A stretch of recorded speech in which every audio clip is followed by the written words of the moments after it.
Bismillahirrahmanirrahim. Assalamualaikum warahmatullahi wabarakatuh. Waalaikumsalam warahmatullahi wabarakatuh. Alhamdulillahirabbil alamin wa bihi nasta'inu ala umuri dunya waddin wassalatu wassalamu ala sayyidil mursalin wa imamil muttaqin nabiyyina Muhammadin wa ala alihi wassahbihi wa man tabi'ahu bi ihsanin ila yaumiddin. Allahumma inna nas'aluka ilman nafi'a wa rizqan thayyiban wa amalan mutaqabbala. Rabbana zidna ilma warzuqna fahma waj'alna minas salihin, amma ba'd.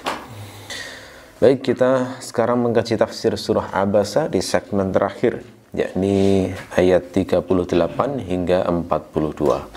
Jadi insyaallah di pekan depan kita masuk surah baru, yakni surah At-Takwir. Kita baca bersama-sama. A'udzu billahi minasy syaithanir rajim. Bismillahirrahmanirrahim. Bismillahirrahmanirrahim. Wujuhun yawma idzin musfirah. Wujuhun yawma idzin musfirah. Dhahikatun mustabshirah. Dhahikatun mustabshirah. Wa wujuhun yawma idzin 'alaiha ghabarah. Wa wujuhun yawma idzin 'alaiha ghabarah. Tarhaquha qatarah. Tarhaquha qatarah. Ulaika humul kafaratul fajarah. Ulaika humul kafaratul fajarah. Wujuhun jamak dari wajhun. Wajhun bermakna wajah. Ini kalau dalam kitab-kitab fikih, definisi wajah itu dijelaskan secara detail, secara vertikal maupun horizontal.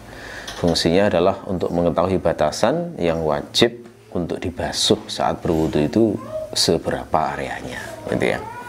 Secara vertikal, wajah didefinisikan mulai dari tempat tumbuh rambut di atas sini, bagian dahi, di atas dahi, dan sampai ke dagu. Ini horizontal. Nah, vertikalnya, ini vertikal. Horizontalnya antara telinga, batasan telinga sini sampai telinga.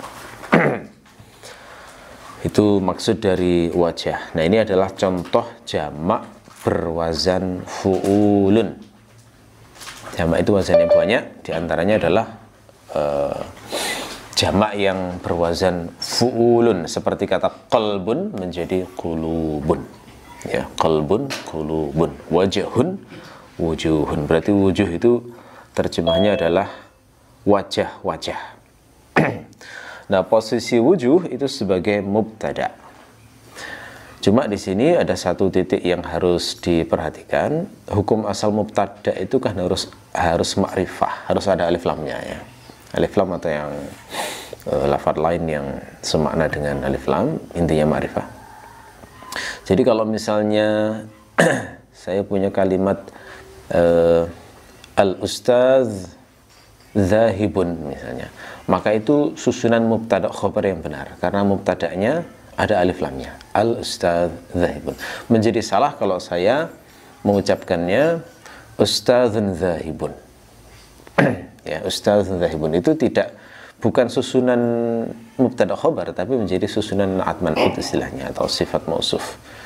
Jadi kalau al-ustaz zahibun terjemahnya Pak Guru pergi, misalnya Pak Guru pergi. Tapi kalau Ustaz zahibun maknanya adalah seorang guru yang pergi, masih belum selesai kalimatnya.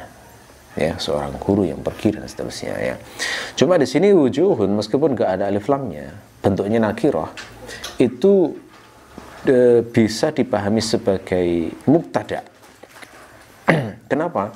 Karena dalam bahasa Arab itu posisi nakirah itu bisa menjadi mubtada jika statusnya itu fungsinya adalah untuk memberikan tafsil atau perincian informasi. Nah, ini kata wujuhun di sini nanti memang akan menjelaskan bahwa di hari itu nanti ada beberapa macam wajah, gitu ya. Di hari kiamat nanti itu akan muncul beberapa macam wajah. Nah, karena konteksnya adalah untuk menjelaskan, memerinci, maka yang semacam ini boleh diposisikan sebagai mubtada. Jadi fungsi tankirnya, fungsi menakirahkan wujuh itu adalah untuk tanwi' atau taksim, ya, untuk menjelaskan bahwa informasi selanjutnya itu akan menguraikan berbagai macam atau kelompok atau bagian-bagian, ya. Nah, wujuh pada ayat ini maksudnya adalah wujuhul mu'minin, ya, wajahnya orang-orang mukmin. Dari mana dipahami? Dari qarinah atau konteks yang nanti akan kita pahami ayat lafaz berikutnya. Yauma idzin itu berasal dari dua kata yauma dan idzin, ya. Ini beberapa kali sudah saya singgung di tafsir-tafsir sebelumnya. Jadi yaum itu hari maknanya. Idzin itu gabungan dari kata iz dan tanwin, nun tanwin. Nah, nun tanwin itu sesungguhnya memperkirakan lafaz sebelumnya yang dibuang. Jadi yauma idzin itu perkiraannya adalah yauma idz yafirrul mar'u min akhihi wa ummihi wa abihi dan seterusnya. Jadi terjemahan detailnya yauma idzin itu sebenarnya adalah hari di saat orang-orang berlari dari saudaranya, dari ibunya, dari ayahnya dan seterusnya. Ya, itu makna dari yauma idzin. Nah, kata musfirah, lafaz selanjutnya, musfirah itu isim fa'il dari kata asfara. Itu khobarnya wujuh. Ya, di hari itu wajah-wajah bagaimana? Musfirah. Apa makna musfirah? Musfirah itu maknanya bersinar. Ya, dari kata asfara. Asfara bersinar cerah terang gitu, ya. Itu dari kata asfara subhu dalam bahasa Arab. Asfara subhu itu maknanya pagi, ya, atau subuh bersinar terang. Jadi untuk membayangkan asfara atau musfir itu bayangkan seperti pagi hari ketika waktu subuh itu sudah mulai menjadi terang. Nah, itu kan ada nuansanya adalah terang bercahaya. Nah, itu makna asfara. Bersinar atau bercahaya. Jadi terjemahan lengkap wujuhu yauma idzin musfirah maknanya adalah wajah-wajah pada hari itu. Hari itu maksudnya apa? Hari kebangkitan, yakni hari di mana orang lari dari saudaranya, dari orang tuanya, dari istri dan anaknya. Wajah-wajah di hari itu akan bersinar, itu maksudnya. Mengapa bersinar? Ya, sebab bersinar adalah orang-orang mukmin itu memang dikasih sinar karena iman dan amalnya. Jadi dimuliakan Allah sehingga wajahnya bisa terang bersinar karena amalnya. Kita harus ingat, ya, bahwa ada hadis Nabi yang menerangkan bahwa umat Islam nanti itu akan terbedakan dengan umat yang lainnya itu dari sinar yang ada pada wajah dan tangan serta kakinya. Saya pernah menulis satu artikel di Irtaqi, ingat saya, bahwa nanti pada saat hari penghisapan, umat Islam itu akan dipanggil oleh Allah bersama Nabi Muhammad, lalu kemudian mereka lewat, lalu umat-umat yang lain itu menyibakkan jalan untuk menyambut mereka, dan semuanya keheranan. Kenapa? Karena melihat umat Islam itu wajah, tangan dan kakinya bersinar, ya. Jadi seakan-akan ini kok seperti ada kumpulan orang suci semuanya berjalan ke sini, ya, gitu ya. Jadi kayak umat ini seakan-akan semuanya jadi nabi, gitu loh, ya. Lafaz hadisnya itu semacam itu. Hampir-hampir seluruh umat ini seakan-akan menjadi nabi. Itu menunjukkan bagaimana keutamaan dari umat Islam yang memang Allah memberi cahaya karena amal soleh mereka. Nah, amal soleh apa yang membuat wajah, tangan, dan kaki bercahaya? Jawabannya adalah wudu, gitu ya. Wudu. Wudu itu membuat umat Islam itu nanti pada hari kiamat akan diberi anugerah, diberi kemuliaan dengan diberi cahaya. Ya. Di dalam hadis, salah satu hadis Nabi itu disebut bahwa Rasulullah itu mengenal umat Islam itu dengan ciri yang mudah, yakni mereka itu disebut ghurran muhajjalin. Ya, ghurran muhajjalin itu kalau dalam bahasa Arab disebut ghurran muhajjalin itu sebenarnya untuk menyebut kuda yang kaki-kakinya berwarna putih gitu ya. Nah, tapi ini yang dimaksud adalah wajah yang bersinar, tangan dan kaki yang bersinar yang dimiliki oleh umat Islam pada saat hari kebangkitan. Nah, itu maksud dari ghurran muhajjalin. Makanya Rasulullah itu menganjurkan kaum muslimin supaya menyempurnakan wudunya. Kenapa? Karena semakin sempurna wudunya, maka nanti di akhirat itu mereka akan semakin sempurna cahayanya. Jadi kata Nabi, barang siapa yang ingin menyempurnakan sinarnya atau cahayanya, maka silahkan lakukan.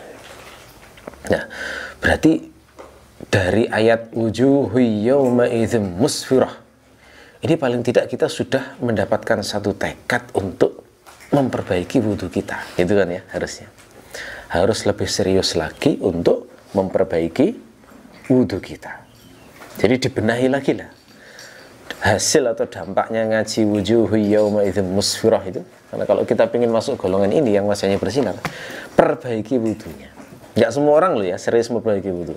Mayoritas orang hari ini itu berwudu dengan wudu yang diajarkan di masa TPG kecil dulu, masa SD diajari guru-guru ngaji. Ya, yang itu sudah bagus, sudah mau wudu kan bagus ya. Cuma itu kan dasar banget itu ya, berarti tidak menjamin kalau ada kesalahan satu dua hal, juga belum menjamin ada hal-hal yang belum lengkap, belum sempurna. Bahkan bisa jadi ada yang keliru menangkap ajaran guru, atau memang gurunya keliru mengajarkan beberapa hal. Contoh misalnya istinsyak. Istinsyak itu yang benar adalah ngambil air, lalu kemudian dihirup dengan hidung, ditarik ke khaysum, ke pangkal hidung sini. Itu yang benar, istinsyak. Tapi kan masih banyak ya orang yang berwudu itu ambil air, dimasukkan lubang hidungnya begini.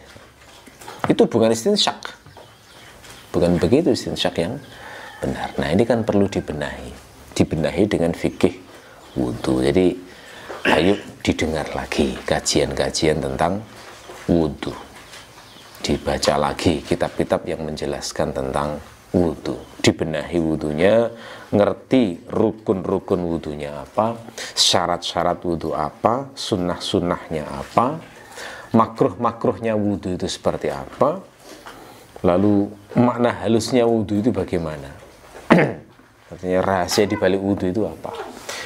Ini diantara kitab terbaik yang menjelaskan rahasia di balik wudu itu adalah kitab Ihya Ulumuddin. Ini pengarangnya ahli fikih sekaligus ahli tasawuf, ahli fikih dan ahli pembersihan jiwa. Jadi kalau menguraikan wudhu itu bagus banget. Kita belum pernah mengkaji secara khusus memang ya rahasia di balik wudhu itu, tapi saya tunjukkan referensi pentingnya. Nah, setelah belajar syarat rukun wudhu secara fikih, itu menjadi penyempurna yang indah jika kita mengkaji rahasia-rahasia di balik wudhu, asrarul wudhu ya. Sehingga saat melaksanakan wudhu itu bisa menghayati, kira-kira bisa merasakan seperti yang dirasakan oleh para sahabat dan orang saleh generasi lalu. Orang zaman dulu, generasi salaf, kalau berwudu itu ya sambil berusaha serius membersihkan diri. Saat mereka berkumur-kumur itu ya sambil mengingat-ingat, oh iya ya, aku ini sering menggunakan lidahku untuk berbuat dosa, sengaja atau tidak. Mungkin aku pernah menyakiti orang. Mungkin aku pernah menyakiti istriku sendiri, pernah menyakiti suamiku sendiri, pernah menyakiti anakku sendiri dengan lisanku. Mungkin pernah menyakiti orang, tetangga, mungkin pernah menyakiti teman, menyakiti orang yang bermuamalah dengan saya dan lain sebagainya. Maka saat berkumur-kumur itu sambil meniatkan untuk menggugurkan dosa yang dilakukan oleh lidah kita. Siapa tahu pernah menggunjing, digugurkan dengan dosa, dengan berkumur-kumur itu. Saat membasuh muka juga demikian. Wajah ini kan termasuk sumber maksiat juga, terutama mata. Mata itu seringkali tidak terkontrol melihat yang diharamkan. Itu dosa itu sudah. Karena di Quran dikatakan wa qul lil mu'minina yaghuddu min absarihim. Katakan pada orang-orang mukmin hendaklah mereka menahan pandangan mata mereka. Wajah pun juga bisa berdosa. Gimana wajah berdosa? Misalnya tersenyum, mengejek. Nah, itu kan juga berdosa. Karena Rasulullah mengatakan bihasbi imri'in minasyarri an yahqira akhahul muslim. Sudah cukup buruk orang itu kalau sampai meremehkan saudaranya sesama muslim.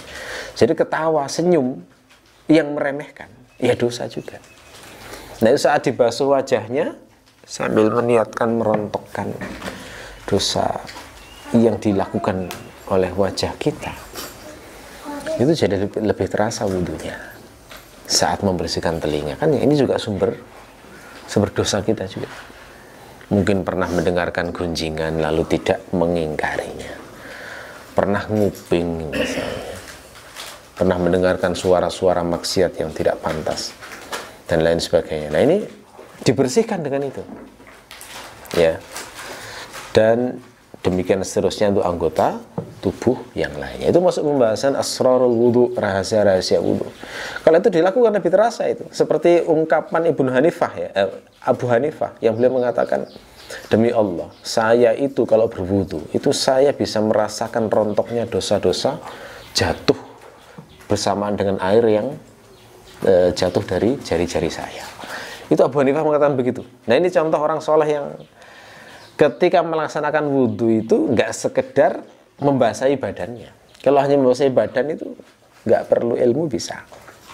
Tapi kalau sambil niat, yang paling membedakan itu kan niat ya orang itu. Itu yang nggak semua orang bisa melakukan. Ya, gitu. Jadi sambil dirasakan begitu, jadi nanti akhirnya layak untuk mendapatkan janji nur ini tadi. Kan yang paling logis nur ini dapat kalau wudhunya seserius itu ya. Tapi anehnya memang kita itu entah kita mengakui atau tidak, seringkali kalau wudhu itu dibuat menjadi tidak sadar hal-hal kayak gitu, sehingga seringkali proses wudhu itu bisa ngelamun sepenuhnya ini. Awal sampai akhir itu tiba-tiba basah aja selesai, tapi nggak terasa apa-apa gitu ya. Itu menunjukkan bahwa memang hak itu ada setan yang berusaha memalingkan kita saat wudhu, karena ada hadisnya memang. Jadi setan yang berusaha mengalihkan perhatian kita saat wudhu itu ada. Setan yang berusaha mengalihkan perhatian kita saat sholat itu ada. Dan salah satu buktinya adalah bagaimana sering kita itu saat berwudu itu pikiran itu bisa terbang kemana-mana itu, sehingga gerakan itu akhirnya nggak terhayati dengan baik. Selesai tiba-tiba sudah basah. Nah, itu kalau kita merasa wudunya sudah baik, wah benar-benar tertipu kita, salah. Makanya ngaji wujuhu yauma idzin musfirah, ayo kita perbaiki wudunya ya, minimal sebagai langkah awal. Setelah hari ini kalau wudhu itu serius, dikonsentrasi betul ya. Ini saya sedang apa sih? Saya ini kan ingin, saat wudhu itu kan saya ingin membersihkan diri, menyucikan diri sebelum menghadap Allah. Kan begitu konteksnya.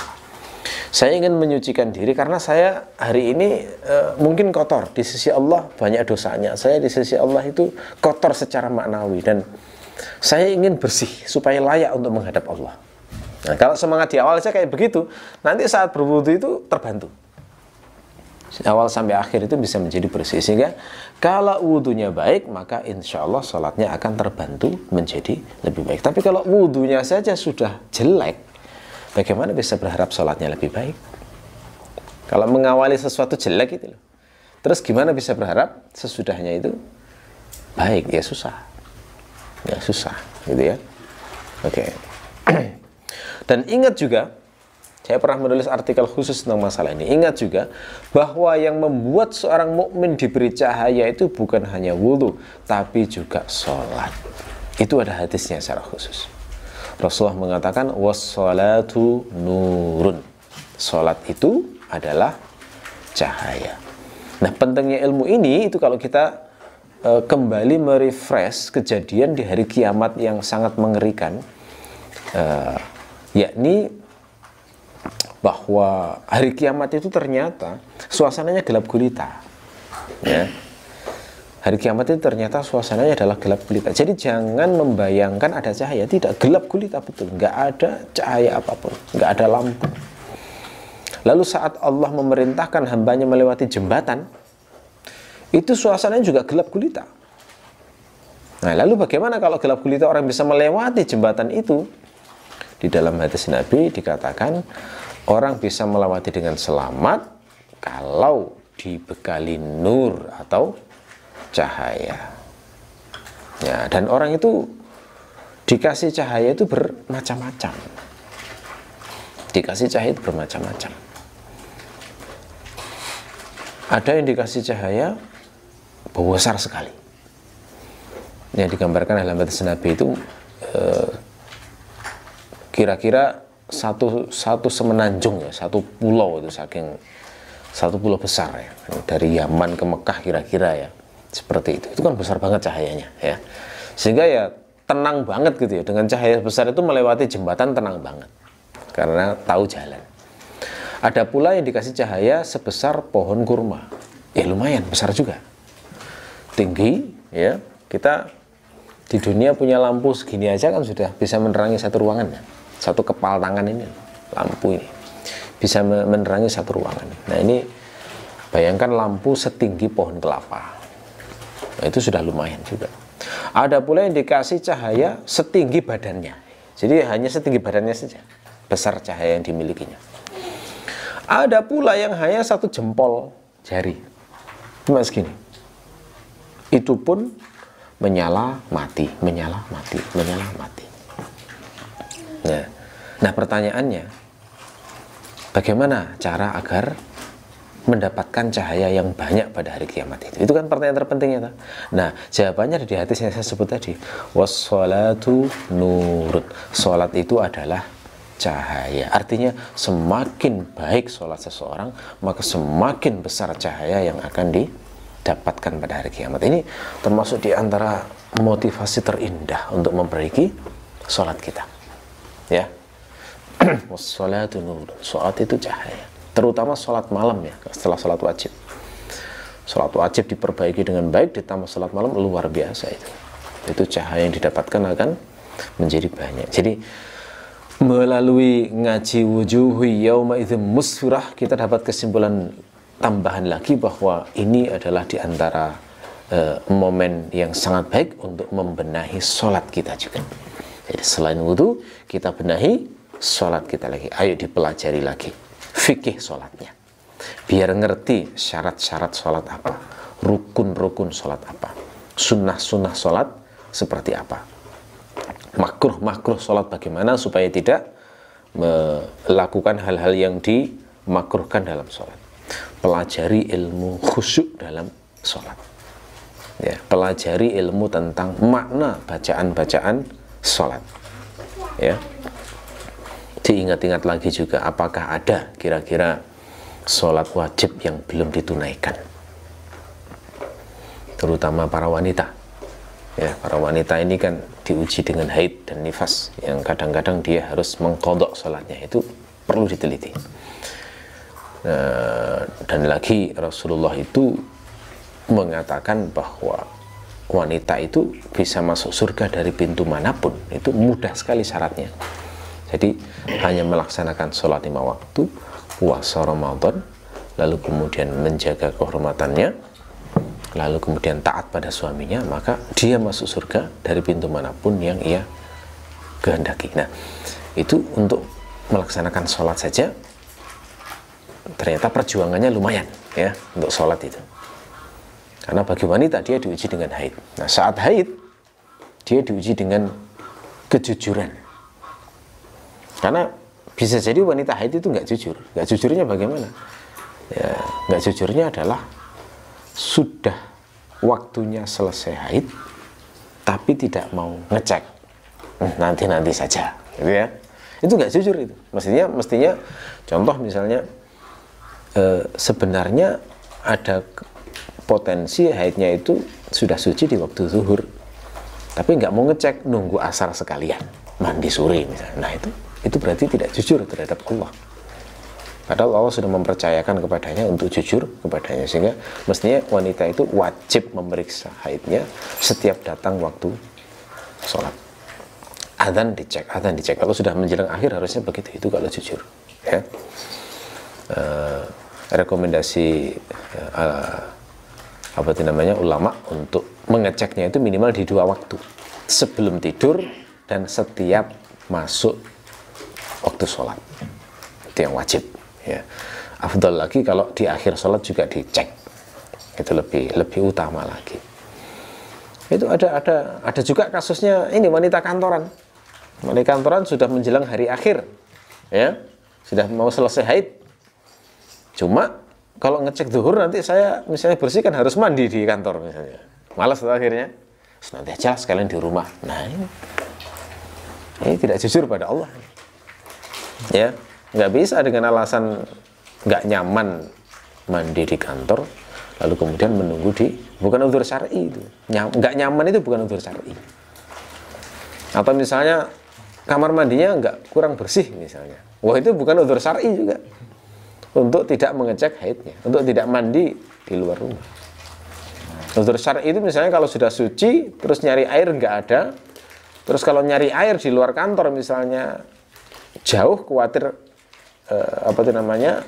habis waktu atau terkait dengan pekerjaannya, ya, sehingga hukumnya menjadi faqidatul ma, ya, kehilangan air. Itu baru bisa tayamum. Itu baru udzur syar'i yang model-model semacam itu. Dengan perincian tentunya saja, ya, enggak secara umum. Tapi kalau alasannya adalah karena tadi males ya. Waduh, ini mosok saya mandi di kantor, nggak usah lah, nanti aja di rumah sekalian asar, atau apalagi pas ngelembur sekalian aja lah, nanti ngeceknya setelah maghrib atau setelah isya. Waduh, ini sudah berapa kali nih kelalaian dilakukan.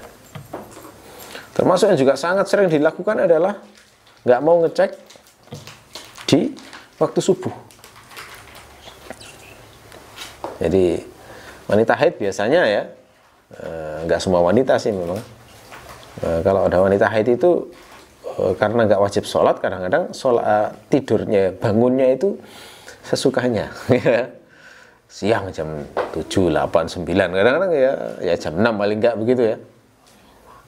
Nah ini mengakibatkan menyeret pada kebiasaan untuk tidak mau atau lemah mengecek haidnya waktu subuh, padahal wajib dicek saat adzan subuh itu. Tapi di pikirannya sekalian aja lah nanti siang. Nah, sehingga kalau misalnya siang mandi, dia seakan-akan wah ini sudah ini. Saya tahunya kan sekarang. Nah, jadi yang tadi itu karena saya nggak tahu maka saya nggak dosa. Keliru juga itu. Ini contoh wanita yang diuji dengan kejujuran oleh Allah. Yang kalau dia tidak memperhatikan dengan baik, itu maknanya sebenarnya dia tidak melaksanakan dengan baik sholat 5 waktu yang dijanjikan sebagai syarat masuk surga tadi. Jadi jangan dibayangkan sederhana, ya, hanya sekedar sholat 5 waktu itu ternyata rinciannya banyak, terutama bagi wanita itu. Nah, itu kalau nggak dipikirkan, diseriusi, ada nggak sholat yang saya tinggalkan, saya lalaikan yang mestinya harus saya qadha. Ya, kalau nggak dipikirkan kayak begitu, ya nggak mendapat janji melaksanakan sholat dengan baik, gitu ya. Oke. Jadi meneliti, ada nggak sholat wajib yang belum diqadha. Teliti juga kalau bisa, kalau sudah beres semua kewajiban, teliti ada nggak sholat sunnah yang kira-kira belum kita lakukan. Sholat sunnah kan banyak macamnya, ya. Nah, kalau belum, lakukan minimal sekali. Misalnya sholat tasbih. Ya, meskipun ada ikhtilaf, ya, saya telah menulis artikel khusus masalah sholat tasbih itu dan saya jelaskan mengapa itu sunnah dan hujahnya. Sholat tasbih, ya. Sholat apa berarti yang kira-kira belum pernah melakukan, nah, itu kalau dilakukan, nah itu bagus. Bagus lagi kalau bisa mengistiqomahkan. Maksudnya mengistiqomahkan adalah mengistiqomahkan sholat sunnah tertentu. Nah, ada orang yang sanggupnya mengistiqomahkan sholat duha, oke, bagus. Dia bisanya sholat duha tapi berat sholat tahajud, nggak masalah. Ada orang yang bisa istiqomahnya adalah sholat rawatib saja, nggak bisa sholat duha, nggak bisa sholat tahajud, oke, bagus, nggak apa-apa. Ada yang nggak bisa sholat rawatib, sholat duha tapi bisanya malah tahajud, ya silakan, bagus. Nah, itu termasuk menambah kualitas sholat. Apalagi jika bisa melakukan sholat sunnah rahasia, yang tahu cuma kita dan Allah. Wah, itu luar biasa sudah. Ya, bahkan keluarga kita sendiri sampai nggak tahu, itu terbaik. Sholat yang kayak begitu yang bisa kita harapkan malah menyelamatkan sholat-sholat yang diketahui orang lain yang mungkin kecampur dengan niat-niat yang tidak benar. Ya, para ulama itu kan menyarankan kalau bisa itu tetapkan amal rahasia itu, karena kita nggak tahu loh di antara amal-amal terang-terangan kita itu yang diterima mana, nggak tahu. Ya, zakat itu amal terang-terangan.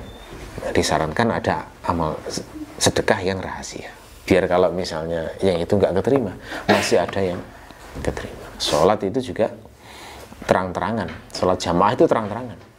Nah, sholat jamaah itu godanya kalau terang-terangan kan nggak ikhlas tuh. Biar ada mungkin tergoda perasaan, ya sholat jamaah biar terlihat istiqomah, biar terlihat ikhwan sejati, biar terlihat bahwa ini loh orang yang nggak pernah meninggalkan sholat jamaah selama sekian puluh tahun. Nah, itu ya.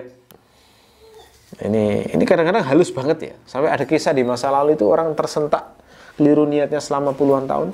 Bagaimana itu? Dia selalu sholat jamaah, selalu hadir di shaf pertama.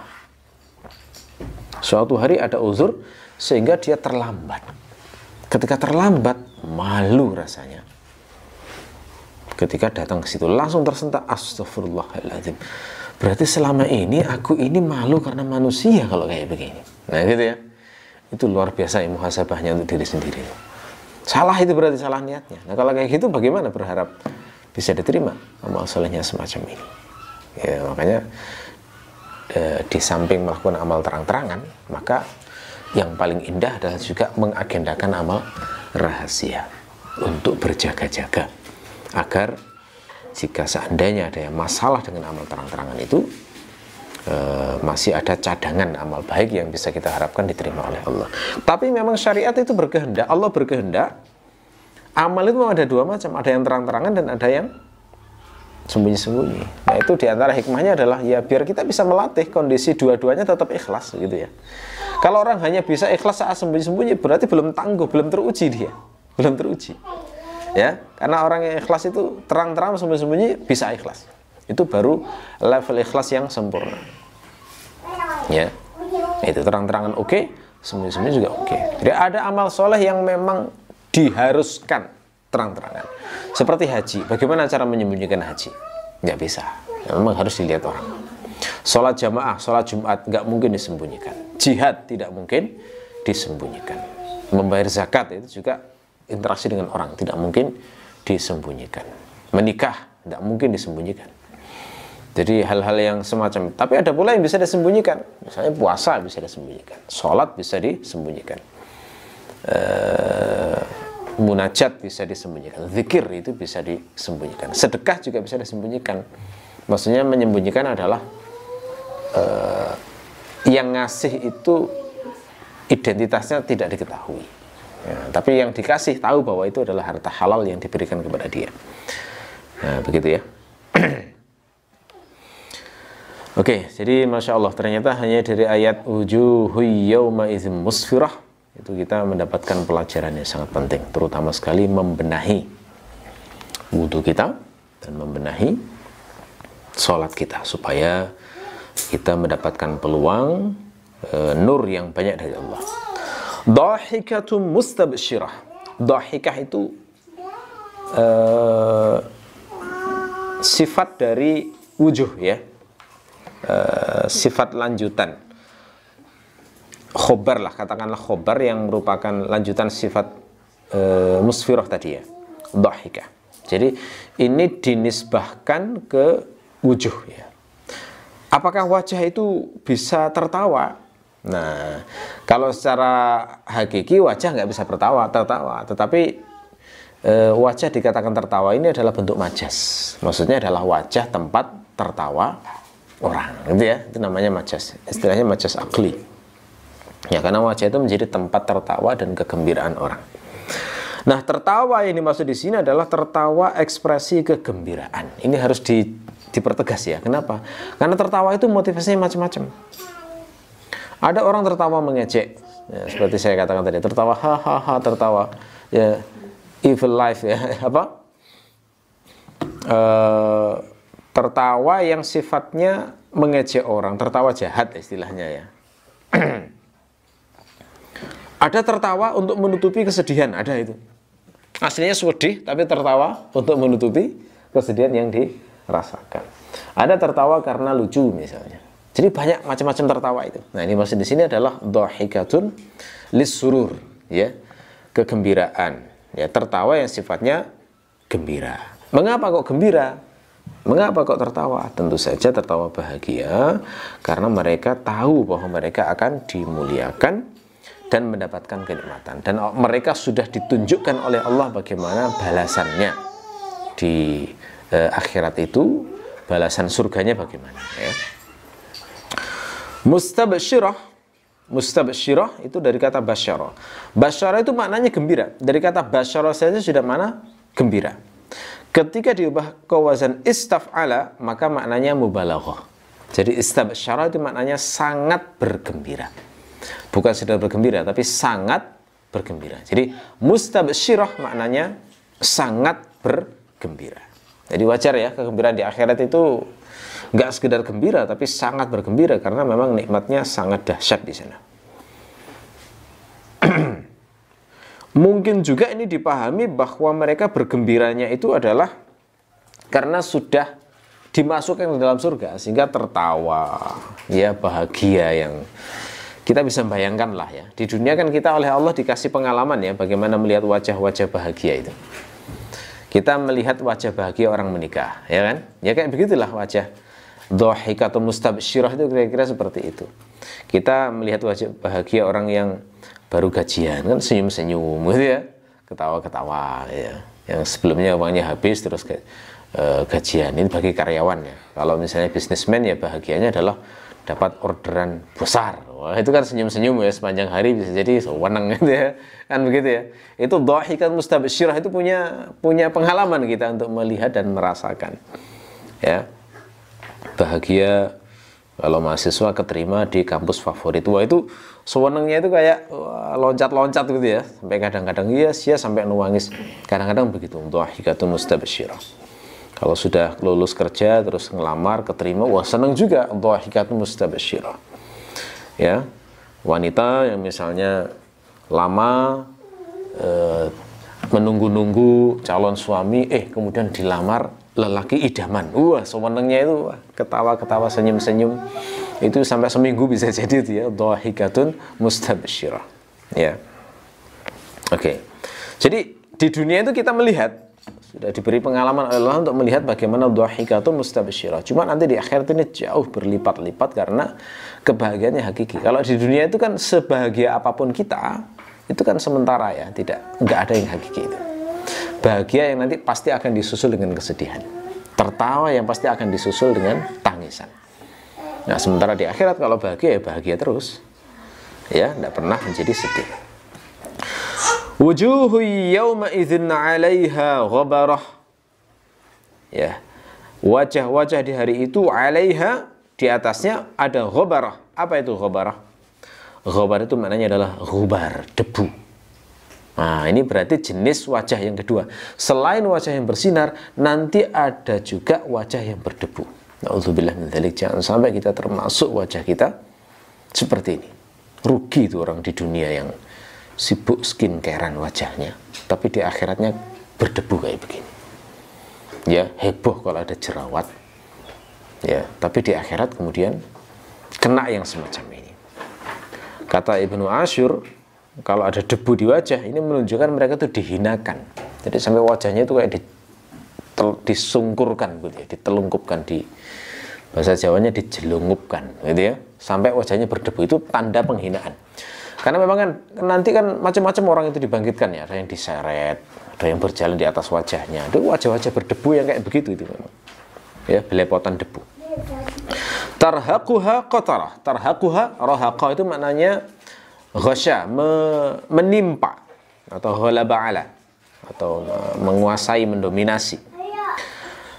Tarhaquha hanya kembali ke wujuh qatarah. Qatarah itu semacam aura asap ya. aura asap pada wajah karena kesedihan yang sangat. Orang itu kalau sedih kan wajahnya kelihatan sebenarnya ya. Nah kalau banget sedihnya itu kayak semacam ada aura asapnya. Nah itu namanya qatarah dalam bahasa Arab ya, qatarah. Jadi gabungan antara ghabarah dan qatarah itu antum bisa membayangkan satu wajah yang berdebu, yang hitam, gelap, muram, tidak enak dilihat lah pokoknya. Nah itulah wajah-wajah orang yang sengsara nanti di akhirat. Jadi level kesusahannya itu sampai wajahnya berdebu, hitam, gelap, karena mereka sudah tahu siksa apa yang akan mereka hadapi. Ya, gitu. Orang-orang yang divonis di pengadilan, apalagi vonis mati, kan kelihatan ya wajah sedih dan ketakutannya itu. Cuma bayangkan itu jauh berlipat-lipat, karena kalau orang yang divonis mati atau anu nggak sampai kelihatan aura sampai kayak hitam gitu, enggak. Nah ini di akhirat levelnya kayak gitu ya, itu dahsyat banget memang ya. Digambarkan Allah itu ada kata ghabarah dan qatarah itu kira-kira seperti itu. Terus Allah menjelaskan siapa mereka. Ulaika humul kafaratul fajarah. Nah, ulaika itu adalah isim isyarah, terjemahnya itu ya. Itu untuk menunjuk siapa? Menunjuk wajah-wajah berdebu, hitam dan gelap tadi. Kenapa kok pakai kata isyarah? Kenapa pakai kata ulaika? Ya, fungsi isim isyarah adalah untuk memperjelas identitas wajah-wajah yang kusam tadi itu siapa, itu maksudnya. Terus dijelaskan ulaika, ya. Termasuk sekaligus Allah ingin menjelaskan penyebabnya. Kenapa kok wajah itu jadi hitam-hitam dan suram semacam itu. Ya.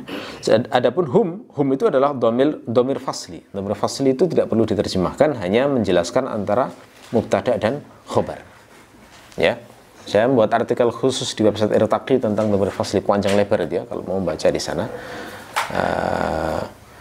Biasanya domir fasli itu diperlukan kalau misalnya khobarnya ada alif lamnya. Ya. Jadi kalau misalnya Zaidun al-Ustadz itu bisa diterjemahkan Zaid yang merupakan seorang ustadz, ya itu bisa diterjemahkan sifat. Tapi kalau ada dhamir fasli maka jelaslah susunannya mubtada khobar. Zaid huwal ustadz, Zaid adalah seorang ustadz. Jadi terjemahnya adalah akhirnya. Dhamir fasli itu kayak gitu. Ulaika humul kafaratul fajarah. Kafarah itu jamak dari kafir. Jadi jamak itu bisa berwazan fa'alatun ya. Seperti katibun, penulis, bisa menjadi katabatun.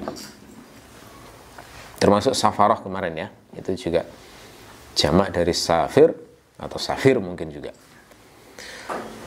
Fajarah itu jamak dari fajir. Ya, apa makna kafir? Kafir itu maknanya adalah orang yang menutup diri, maksudnya menutup diri dari kebenaran. Adapun fajir itu adalah orang yang condong menyimpang dari kebenaran. Karena fajar itu makna asalnya adalah al-mail, penyimpangan. Nah, Allah menyebut al-kafarah dan al-fajarah tanpa wawu ataf ini untuk menunjukkan bahwa pemilik wajah-wajah gelap itu menghimpun sifat kafarah dan menghimpun sifat fajarah, dua-duanya itu. Secara implisit mengajari kepada kita hati-hatilah dengan sifat kufrun dan fujur, karena ini termasuk hal yang membuat orang itu menjadi kelompok atau kaum yang sengsara di akhirat nanti. Ya, jangan sampai menjadi kaum yang kafarah dan fajarah. Nah, kekhususan dari kafarah dan fajarah adalah kafarah itu menunjukkan rusaknya i'tiqad, rusaknya keyakinan. Sedangkan fajarah itu menunjukkan rusaknya amal. Nah gitu ya. Jadi kalau misalnya orang itu kufur, itu berarti yang dimaksud adalah keyakinannya salah, akidahnya salah. Kalau dikatakan fajarah, berarti bisa jadi keyakinannya benar tapi amalnya rusak. Ya, makanya orang fasik itu dikatakan fajir juga, itu karena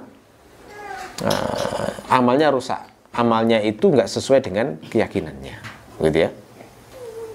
Ya, jadi intinya kafaratul fajarah ini mengungkap gambaran orang yang rusak i'tiqadnya dan rusak amalnya. Jadi pelajaran dari al-kafaratul fajarah seyogyanya kita juga mengagendakan untuk selalu membenahi keyakinan kita dan amal soleh kita, amal-amal kita, perbuatan kita. Oke. Baik, itu saja mungkin untuk kajian hari ini. Warahmatullahi wabarakatuh.